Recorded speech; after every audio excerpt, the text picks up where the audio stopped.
RTV app వార్తల్ని క్షణాల్లో చదివే అవకాశం ఉంటుంది. ఒక న్యూస్ పేపర్, ఒక టెలివిజన్ ఛానల్ మీ చేతుల్లో ఎప్పుడూ ఉంటాయి. ముందుగా అందరూ కూడా క్షమించాలి. ఒక మంచి సమావేశానికి ముందు నుంచి ఉండలేకపోయాను. ఎందుకంటే ఈరోజే నేను భీమిలిలో కూడా ఎలాగైతే మీరు చోడవరంలో ప్రచారం చేసుకుంటా ఉన్నారో భీమిలిలో నేను ప్రచారం చేసుకుంటూ ఈరోజు ఇక్కడ ఈ కార్యక్రమం ఉంటే ప్రత్యేకంగా ప్రోగ్రాం షార్ట్ కట్ చేసుకుని రావడంతో కొంత ఆలస్యమైంది. అందరూ కూడా క్షమించాలని చెప్పని ముందుగా కోరుకుంటూ మరి ఈరోజు ఇక్కడ రావడానికి ప్రధానంగా 3 కారణాలు. ఒకటి, ఇంతకు ముందే మాట్లాడిన మన ఎంపీ అభ్యర్థి, నాకు అత్యంత ఆప్తుడు, మరి రేపు కాబోయే ఎంపీ అనకాపల్లికి మరి సీఎం రమేష్ గారి గురించి. 2, మీకు శాసనసభ్యుడిగా పనిచేసి మళ్లీ రేపు హ్యాట్రిక్ శాసనసభ్యుడిగా గెలవబోతున్న కేఎస్ఆర్ రాజు. అలాగే 3వ వ్యక్తి సోదరుడు కడి వెంకట్. ఆయనతో పాటు ఈరోజు ఈశ్వరరావు, వెంకటపాలెం సర్పంచి, అలాగే నర్సాపురం సర్పంచి అప్పారావు గారు, వాళ్ళతో పాటు చాలా మంది వైస్ సర్పంచులు, వార్డు మెంబర్లు, చాలా మంది ఆడపడుచులు ఈరోజు ఒక పండగ వాతావరణం లాగా ఈరోజు పార్టీలో జాయిన్ కావడం చాలా చాలా సంతోషం అని చెప్పని తెలియజేసుకుంటూ ఈరోజు భారతీయ జనతా పార్టీ తరఫున మన సీఎం రమేష్ ఎంపీగా పోటీ చేస్తా ఉన్నారు. అలాగే తెలుగుదేశం పార్టీ తరఫున సోదరులు కేఎస్ఆర్ రాజు గారు పోటీ చేస్తా ఉన్నారు. రేపు 13వ తారీఖు ఎన్నికల్లో మనకి 2 ఓట్లు, ఎంపీకి 1 ఓటు, ఎమ్మెల్యేకి 1 ఓటు. ఎంపీ ఓటు మీకు మామూలుగా అలవాటు ఇక్కడ, ఎందుకంటే మనకి భారతీయ జనతా పార్టీ కొంచెం తక్కువగా ఉంటుంది. కానీ ఈసారి బీజేపీ నుంచి రమేష్ పోటీ చేస్తున్నారు కాబట్టి ఎంపీ గుర్తు కమలం గుర్తు, మీ అందరూ కూడా గుర్తు పెట్టుకోవాలి. వాటి కమలం ఏదైతే ఉందో కమలం గుర్తుకి ఎంపీ ఓటు వేయాలి. అలాగే ఎమ్మెల్యే ఓటు సైకిల్ గుర్తు కేసీఆర్ రాజు ఓటు వేయాలి. ఇద్దరిని కూడా మీరు గెలిపిస్తే, ఖచ్చితంగా గెలిపిస్తారు, భారీ మెజార్టీతో గెలిపిస్తే వాళ్ళిద్దరు కూడా కృష్ణార్జునులాగా ఈ చోడవరం అభివృద్ధికి వాళ్ళు కృషి చేస్తారు. నేను ఎలాగా మీ సొంత మనిషిని, మీ కుటుంబంలో సభ్యుడిని, నేను కూడా వాళ్ళకి తోడుగా ఉంటాను, చోడవరం అభివృద్ధిలో పాల్పంచుకుంటానని చెప్పి మీ అందరికి కూడా ఈ సందర్భంగా మనవి చేస్తూ, మరి కేఎస్ఆర్ రాజు గురించి మీకు నేను ప్రత్యేకంగా చెప్పనవసరం లేదు. నేను వచ్చే ముందే ఇప్పుడే చెప్తా అన్నాడు రమేష్, నా యొక్క 2వ వైపు కూడా చూస్తారని చెప్పని. జనరల్గా తనకు చాలా శాంతం.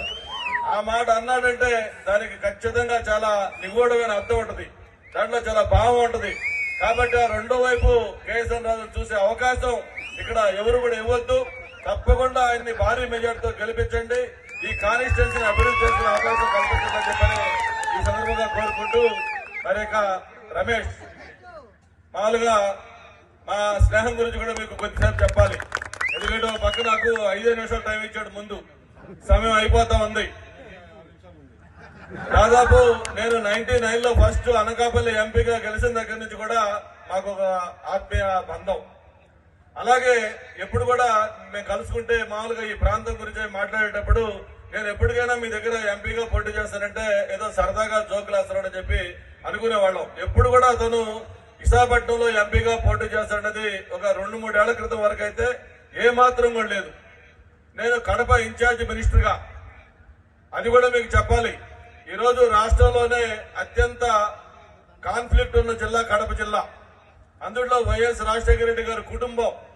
అటువంటి జిల్లాలో వాళ్ళ కుటుంబంలో రాజకీయాల్లోకి వచ్చిన తర్వాత వాళ్ళు సర్పంచ్ గాని, ఎంపీటీసీ గాని, ఎంపీపీ గాని, జడ్పీటీసీ గాని, జిల్లా పరిషత్ గాని, ఎమ్మెల్యే గాని, ఎమ్మెల్సీ గాని, ఎంపీ గాని ఏదైనా పోటీ చేస్తే వాళ్ళ కుటుంబంలో ఇంతవరకు ఓటమి లేదు. కానీ ఒకే ఒక్కసారి వాళ్ళ సొంత బాబాయ్ ఎవరైతే ఈ రోజు అతి దారుణంగా హత్య గావించబడ్డారో వైఎస్ వివేకానంద రెడ్డి గారు ఎమ్మెల్సీగా పోటీ చేస్తే ఒక సాధారణ వ్యక్తి, అంటే మీలాంటి ఒక సాధారణ వ్యక్తి బీటెక్ రవీంద్రనాథ్ రెడ్డి అనే వ్యక్తిని పెట్టి, ఆల్రెడీ అది లోకల్ బాడీస్ నుంచి ఎమ్మెల్సీ, లోకల్ బాడీస్ అంటే తెలుసు మీకు, సర్పంచులు, ఎంపీటీసీలు, జడ్పీటీసీలు వీళ్ళందరూ ఓట్లేసే ఆ ఎమ్మెల్సీ వాళ్ళకి హైయెస్ట్ మెజారిటీ ఉంది. కాంగ్రెస్ వైఎస్ఆర్ పార్టీకి హైయెస్ట్ మెజారిటీ ఆ కడప జిల్లాలో ఉంది. అయినా సరే మేమిద్దరం ఆ రోజు అనుకుని బీటెక్ రవిని ఎమ్మెల్సీగా పెడితే మొత్తం మా చంద్రబాబు నాయుడు గారు కూడా నమ్మలా. ఎందుకు మీరు అనవసరమైన ప్రయాస చేస్తా ఉన్నారు, ఎందుకు అక్కడ టైం వేస్ట్ చేసుకుంటారు, మనకి మెజార్టీ లేదు కదా, అక్కడ మీరు ఎట్ట గెలుస్తారు, అందులో కడప ఎలా గెలుస్తారు, వాళ్ళ కుటుంబాల వ్యక్తి ఎలా గెలుస్తారు అని చెప్పని బాబు గారు కూడా నమ్మలా. మేము ఎదురు అనుకున్నాం, రమేష్ ఇది మనకి ఛాలెంజ్, మన సత్తా ఏంటో చూపించాలి, దీన్ని మనం ఖచ్చితంగా గెలిచాలి, మనం సిద్ధం సయ్యా అంటే సయ్యా అన్నాడు అంతే. ఆ రోజు కరెక్ట్ గా ప్లాన్ చేసుకుంటే మళ్ళీ కరెక్ట్ గా ఎమ్మెల్సీగా బీటెక్ రవిని గెలిపించుకొని చంద్రబాబు గారికి తీసుకెళ్తే ఆయన కూడా ఒక నిమిషం షాక్ గురయ్యాడు. రిజల్ట్ వస్తా ఉంది, ఒక round first round ward majority, second round మళ్ళీ మన మెజారిటీ, థర్డ్ రౌండ్ మళ్ళీ ward majority, fourth round final round మన మెజారిటీ మనం గెలిచాం. First time YS Rajasekhara Reddy కుటుంబానికి చుక్కలు చూపించాం ఆ రోజే. మరి అటువంటి కడప జిల్లాలో మా కాంబినేషన్ అది. మరి అటువంటి రమేష్ కి ఈ ప్రాంతం కొత్త కావచ్చు, ఎలక్షనీరింగ్ కొత్త కాదు, మీకు కూడా ఈ బయటకు అర్థమై ఉంటుంది. వచ్చి ఇప్పటికి 10 రోజులు అయింది, మొత్తం అనకాపల్లి మొత్తం కూడా అల్లల్లాడుతా ఉంది. ఏంటయ్యా అంటే రమేష్ రమేష్ రమేష్ రమేష్ అంటున్నారు. ఎందుకు అంటున్నారంటే నాకైతే చాలా సంతోషంగా ఉంది. మామూలుగా తను వైజాగ్ ఎంపీగా చేయాలని మేము ఒకప్పుడు ప్లాన్ చేసుకున్నాం, ఒక 1 year బ్యాక్. వైఎస్ఆర్ పార్టీ నుంచి తెలుగుదేశం పార్టీలకి జనసేన పార్టీలకి చేరిన ముఖ్య నాయకులు, సర్పంచులు వారందరికీ కూడా పేరు పేరున ధన్యవాదాలు తెలుపుతూ స్వాగతం పలుకుతున్నాం. ఈరోజు ఇక్కడ సర్పంచులు చేరారు. నేను చెప్తున్నా, చాలా రోజుల నుంచి ఆ పార్టీలో వైఎస్ఆర్ కాంగ్రెస్ పార్టీలో జగన్మోహన్ రెడ్డి పనితీరు, ఆయన బిహేవ్ చేసే విధానం, నాయకుల పైన ఏమాత్రం గౌరవం లేకుండా చాలా వరకు ఎంపీలు ఆ పార్టీ వదిలేసి ముఖ్య నాయకులందరూ కూడా అటు తెలుగుదేశంలోనూ ఇటు జనసేనలోనూ భారతీయ జనతా పార్టీలను చేరారని మనం అందరం చూస్తున్నాం. ఇక్కడే కాదు, ఈరోజు యావత్ ఆంధ్రప్రదేశ్ లో ఏ జిల్లాకు పో, ఏ తాలూకాకు పో, ఏ మండలానికి పో, ఏ గ్రామానికి వెళ్ళు, ప్రతి చోట కూడా పార్టీ మారుతున్నారు. చాలా వరకు అయితే కొంతమంది, ఎందుకంటే కొంతమంది వేధించారు కాబట్టి మన తెలుగుదేశం నాయకులు కానీ జనసేన నాయకులు కానీ వారు పర్మిషన్ ఇవ్వట్లా. లేదంటే ఈ రోజుకి ఆ పార్టీ మొత్తం ఖాళీ.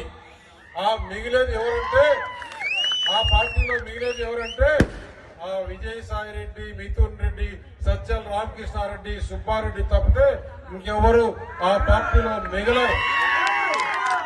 తెలంగాణలో ఏదైతే బీఆర్ఎస్ పార్టీ ఇట్లే ప్రజలకు వ్యతిరేకంగా పనులు చేసిన దాని వల్ల ప్రజల కష్ట సుఖాలు తెలుసుకోకుండా వారు కుటుంబ పాలన చేసిన దాని వల్లనే ఆయన్ని ఈరోజు ప్రజలు గద్దె దించారు.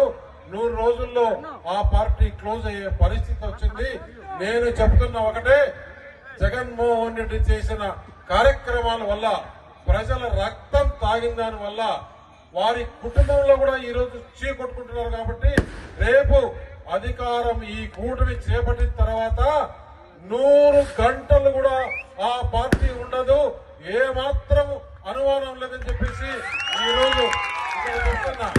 నిజంగా ఈరోజు మన రాజు గారికి ఆయన మాటల్లో చూశారు కదా, చాలా పౌరుషం వచ్చింది. రాజు గారిని ఒక్క సైడే చూశారు. నేను ఇన్ని రోజులు మంచిగా ఉన్నాను, మా కార్యకర్తలను ఇబ్బంది పెట్టినప్పుడు నేను చూస్తూ ఊరుకోను, ఇంకొక రెండో పక్క రాజుగారిని చూస్తారంటే ఇప్పుడు కావాల్సింది ఈ తెలుగుదేశం, జనసేన, భారతీయ జనతా పార్టీ కార్యకర్తలకు రాజుగారు ఏదైతే చెప్పినారో అదే కావాలి. నేను కూడా అదే కోరుకుంటున్నా. మీకు ఇంకొక విషయం, ఇక్కడ రాజుగారికి నేను కూడా తోడుగా ఉంటాను. ఏ కార్యకర్తకు కానీ, ఏ నాయకుడికి కానీ ఈ కూటమిలో అన్యాయం జరిగిందంటే ఢిల్లీ నుంచి నాకు వైజాగ్ రావాలంటే 2 గంటలు, ఎయిర్పోర్ట్ నుంచి అర్ధ గంటలో మీ ముందు ఉంటాను. ఏ కార్యకర్త ఫోన్ చేసినా కూడా రాజుగారు చెప్తే వెంబడే ఇక్కడికి వస్తాను, మీ సమస్య తీరుస్తానని చెప్పి తెలియజేస్తున్నా. అలాగే అన్నిటికన్నా ముఖ్యంగా ఈ ప్రాంతంలో ఈ చోడవరంలో ముఖ్యంగా మనకు అంత ముందు 1,80,000 2 లక్షల ఓట్లు ఉంటే ఈసారి ఎలక్షన్ లో ఓన్లీ 18 సంవత్సరాల నుంచి 23 సంవత్సరాలు ఉండే ఓటర్లు 22,000 మంది కొత్తగా ఆడినారు. అంటే 18 సంవత్సరాల నుంచి 35 సంవత్సరాల వరకు దాదాపు 50-60 మంది ఈ కాన్స్టిట్యూషన్ లో ఉన్నారు. దాంట్లో 95% ఎవరికి ఉద్యోగాలు లేవు. వారికి ఉద్యోగాలు లేకుండా చేసింది ఈ జగన్మోహన్ రెడ్డి ప్రభుత్వం. ఎందుకంటే ఈ రాష్ట్రంలో ఈ ప్రాంతంలో ఎందుకు అక్కడ చంద్రబాబు నాయుడు ముఖ్యమంత్రిగా ఉన్నప్పుడు యలమంచిలో బ్యాండ్రిక్స్ వస్తే ఇక్కడికి ఈ 5 సంవత్సరాల్లో ఒక్క ఇండస్ట్రీస్ కాదు ఉండే ఉద్యోగాలు పోయినాయి. జాబ్ క్యాలెండర్ అన్నాడు, యువతకు ఒక్క జాబ్ ఇవ్వాలా. మొత్తం జగన్మోహన్ రెడ్డి ఆయన భజన బృందం జాబు ఇవ్వకుండా వాళ్ళ జోబు నింపుకున్నారు. ఆ డబ్బులు ఏం చేస్తారో మనం చూసినాం. తమిళ మరిన్ని వీడియోస్ కోసం ఛానల్ ని సబ్స్క్రైబ్ చేయండి. లేటెస్ట్ అప్డేట్స్ కోసం వాట్సాప్ ఛానల్ ని ఫాలో చేయండి. అండ్ లింక్ డిస్క్రిప్షన్ లో ఉంది.